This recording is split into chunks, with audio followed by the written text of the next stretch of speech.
Com o avanço da educação financeira no Brasil, cada vez mais difundida pela internet, pelos YouTubers, pelos educadores no geral, já era esperada a reação das pessoas no sentido do questionamento quanto à atuação dos assessores de investimento e, especialmente, quanto à sua forma de remuneração, que na prática gera um claro conflito de interesses. Como assim um conflito de interesses? Ora, você tem um interesse da corretora versus o interesse do cliente. Gera-se um conflito e o assessor fica no meio dessa, entre aspas, disputa, e aí você acaba dependendo muito da ética do seu assessor para que ele escolha o lado do cliente. Eu explico. Até então, o que prevalecia no Brasil e ainda prevalece é o sistema de remuneração aos assessores de investimento chamado Commission Based, ou seja, o sistema de comissões, em que o assessor de investimento é remunerado através de comissões. É por isso que, para o cliente, no geral, parece que o assessor de investimento está trabalhando de graça para a corretora. É como se fosse um serviço gratuito da corretora ao cliente, o que não é verdade,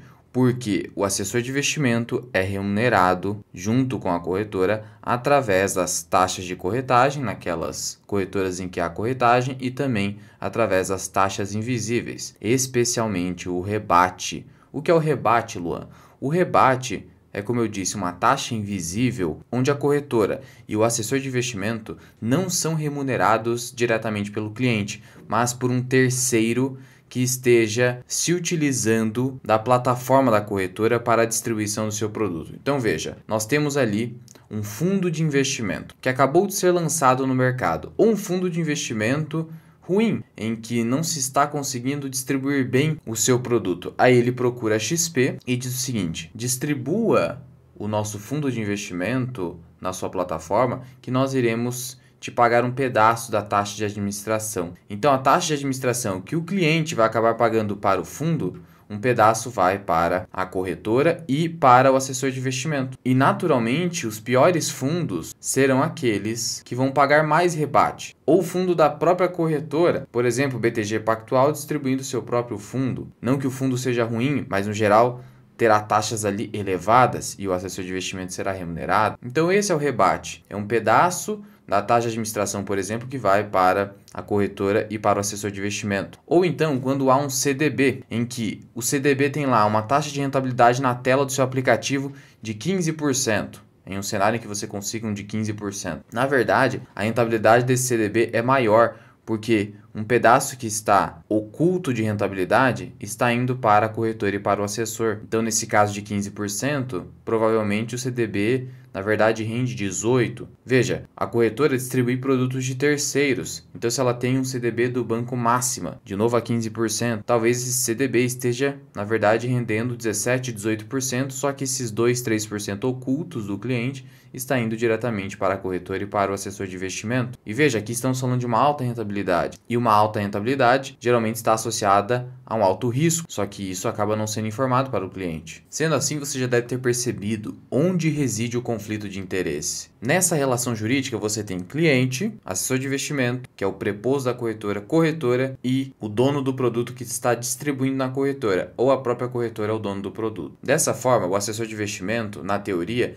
precisa distribuir os melhores produtos de investimento de acordo com o perfil do cliente e de acordo com a sua necessidade. Acontece que o assessor de investimento, ele tem acesso aos produtos que a corretora quer que ele saiba e que ele tenha acesso. Nem todos ele tem acesso. Para além disso, os produtos mais divulgados, propagados pela corretora, serão naturalmente aqueles produtos que ela quer distribuir. E o assessor de investimento também é induzido nesse sentido. Por fim, aqueles que a corretora quer distribuir são aqueles que possuem maior remuneração para a corretora, que divide a receita com o assessor de investimento. Então, o assessor de investimento, ele fica nesse dilema. Eu vou distribuir o produto que a corretora quer que eu distribua para receber mais receita para mim, inclusive, ou vou distribuir o produto que eu sei que é melhor para o cliente, mas esse produto não me gera uma boa comissão, não gera uma boa receita para a corretora. Então veja o conflito de interesse, exigindo-se na prática um nível de ética muito elevado do assessor de investimento para que ele não te distribua um produto ruim. E eu não estou aqui dizendo que assessor de investimento é ruim em todos os casos, que o assessor de investimento é malandro, de maneira nenhuma. Só estou dizendo que o sistema de remuneração, como ele foi concebido e hoje está difundido, ele não é bom. ele é um estímulo a práticas não éticas. É tudo uma questão de estímulo. Então veja, quem você acha que trabalha melhor para uma empresa?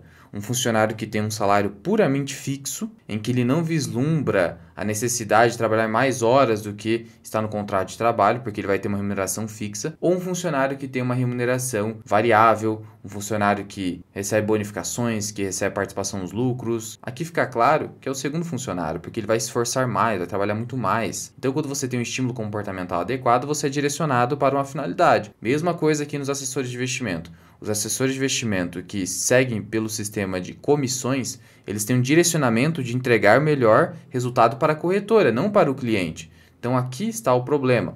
E é por isso que começou-se a adotar, principalmente a partir de 2023, o sistema de remuneração fixa, ou fee-based, ou sistema de taxas, em que o assessor de investimento, assim como o consultor de investimento, só que o consultor de investimento é independente, ou associado a uma consultoria de investimentos que também é independente, esse profissional será remunerado através de uma taxa paga diretamente pelo cliente. Então, o cliente vai remunerar diretamente o assessor de investimento. Essa taxa vai variar de 0,5% a 1% ao ano do patrimônio total. Esse valor é anual, mas vai ser pago mensalmente ao assessor de investimento. Isso resolve o problema para o caso do assessor de investimento? Não necessariamente. Para o consultor de investimento, sim, porque o consultor de investimento ele não tem nenhuma relação, ele não precisa agradar nenhuma corretora, nenhum banco de investimento. Ele precisa trazer a melhor solução para o cliente, porque ele é remunerado com base no patrimônio do cliente e às vezes com base em uma taxa de performance. Então ele precisa que o cliente ganhe mais dinheiro para ele ganhar mais dinheiro. Não é o caso necessariamente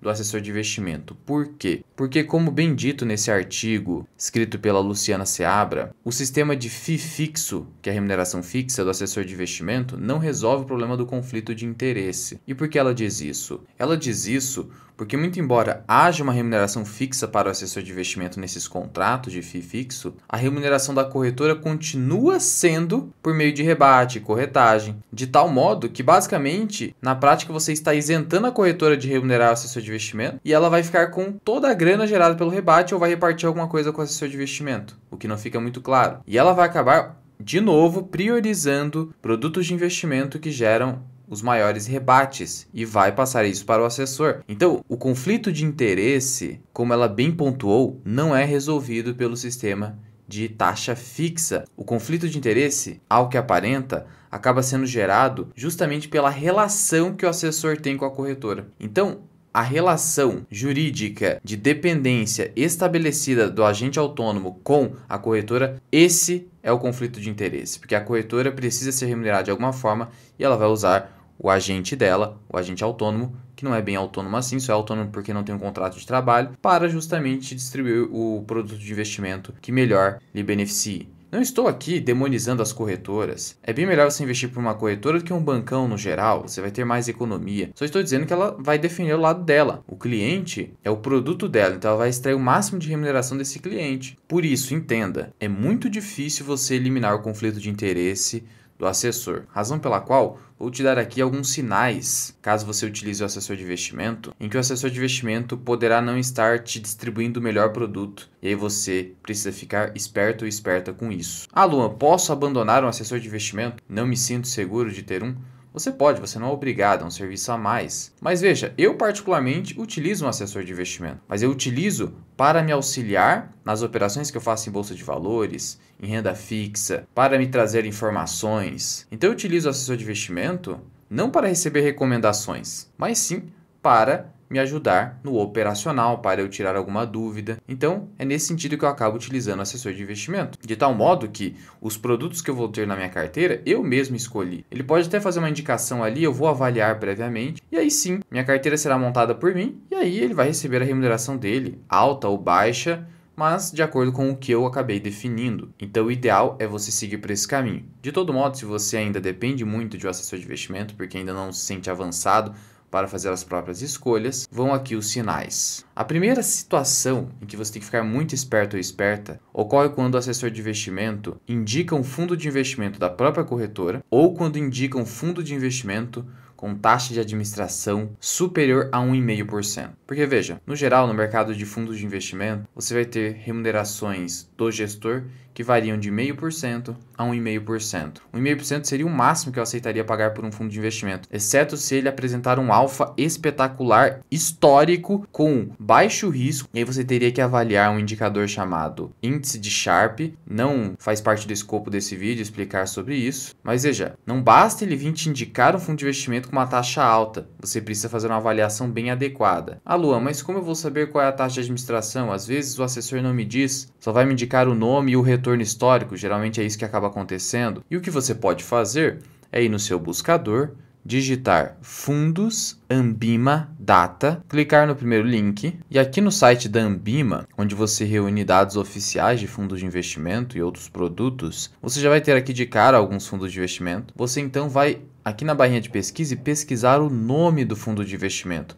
ou utilizar o CNPJ para isso. Então peça o nome completo do fundo de investimento, bem como seu CNPJ para o assessor para que você faça uma consulta prévia, caso você receba alguma indicação nesse sentido. E veja que você precisa do nome completo, bem como o CNPJ, porque quando você faz uma pesquisa simplesmente pela gestora, por exemplo, Icatu, você vai ter uma série de fundos aqui, às vezes com nomes similares. Você tem os chamados fundos espelho, que são distribuídos pelas corretoras, que basicamente são fundos que espelham um fundo principal, o fundo top que tem de uma gestora, por exemplo. E aí veja só esse primeiro aqui, taxa de administração máxima 3%, que loucura. Essa aqui 2%, vou clicar nesse aqui. Aí você pode clicar nessa aba de taxas e aqui está a taxa de administração máxima ao ano. Sempre importante olhar para a taxa de administração máxima, não essa taxa aqui que aparece para você na tela, porque essa taxa aqui envolve o custo total do fundo, quanto ele te tira de dinheiro na prática com a remuneração que você paga. Note que uma pesquisa rápida com esses dados fará com que você evite cair em uma armadilha, em pagar custos de administração elevadíssimos, que vai prejudicar a sua rentabilidade. E saiba que eu não sou imparcial falando a respeito de fundo de investimento. Por quê? Porque o meu canal e meu propósito é te fazer investir sem a necessidade de um fundo de investimento. Conseguir rentabilidades que fundos de investimento de alto escalão no país conseguem apresentar ao mercado. E isso é possível fazendo a gestão individual da sua carteira pelo Stock Pink com ações brasileiras de uma maneira bem consciente. Então, se você está buscando informação aqui, é para que você evite fundos de investimento. Então já começaria por aí a exclusão de fundos de investimento indicados por corretoras, simplesmente porque você já tem como princípio não investir em fundos de investimentos, com exceção de ETFs e fundos imobiliários, porque é a única alternativa que você tem de acessar mercados imobiliários a baixo custo. Uma segunda situação que você precisa tomar cuidado com o assessor de investimento é quando ele te indica um CDB de um banco desconhecido. Porque veja, o CDB que ele vai te indicar provavelmente é o CDB que mais gera taxas para ele ou para a corretora. E aí você vai ver um banco desconhecido com uma taxa elevada, desconfie, porque talvez aquele CDB seja de um banco completamente duvidoso, que esteja com indicadores nada favoráveis. E aí o que você pode fazer para se acautelar disso é pegar o nome do banco e pesquisar no site Banco Data, que vai reunir informações relevantes sobre instituições financeiras. E aí você vai digitar aqui o nome do banco, por exemplo, Banco Máxima. E aí o que você vai olhar? Basicamente, é só o básico para você já definir se é um bom ou não investimento a se pensar. Índice de Basileia precisa estar acima de 12%, abaixo disso não compensa o risco apesar do FGC. Precisa haver um histórico recente de lucros consistentes, nesse caso está ocorrendo. E o índice de imobilização dos ativos precisa estar aqui nesse verdinho, que é um índice adequado. Quanto menor, melhor, porque um índice de imobilização alto significa que há muito dinheiro imobilizado que impede que o banco cumpra com as suas obrigações no curto prazo, que está tudo imobilizado. Então, cuidado com isso, tome essa cautela. Então, viu o nome de um banco esquisito? Avalie esses indicadores no mínimo, principalmente Basileia e lucros consistentes. Se o banco estiver apresentando prejuízo, não aceite a indicação. E um terceiro caso, eu diria que você deveria desconfiar, é o caso em que o assessor vai te indicar COI ou carteiras automatizadas. Veja, o COI é um dos produtos de investimento que mais gera receita para a corretora e, consequentemente, para o assessor de investimento. Então, o COI deveria ser excluído completamente da sua lista de investimentos possíveis. Completamente. Ele é um produto criado para beneficiar exclusivamente a corretora. Só que no discurso ele parece muito bonito, porque ele diz o seguinte para você. Veja, nós montaremos aqui uma estrutura onde você vai proteger o seu capital investido. Então, mesmo que os cenários aqui definidos no COI não se concretizem, por exemplo, a ação da Amazon não suba 15%, ou suba, ela venha a cair. Mesmo que venha a cair, seu capital está protegido, você vai receber o mínimo estabelecido. Ou você vai receber uma taxa mínima, 6%, pelo menos. Então você está protegido. Mas no discurso, isso é muito bonito porque nós sabemos que, estatisticamente, os cenários raramente se cumprem. E mesmo quando se cumprem, é uma pequena parcela que não vai gerar prejuízo para a seguradora, que é a corretora, ela age como uma seguradora aqui, sendo o que, mesmo que ela garanta uma taxa mínima no COI, ela vai pegar o seu dinheiro e basicamente investir em títulos públicos e receber uma remuneração maior, sem risco. Então, eis aqui o problema. Não é que você vai ter prejuízo no COI, mas você terá lucros cessantes, porque deixou de investir em investimentos sem risco que teria uma remuneração superior, então não faz sentido. É um investimento praticamente burro, na minha visão. E também carteiras automatizadas ou carteiras geridas. Por quê?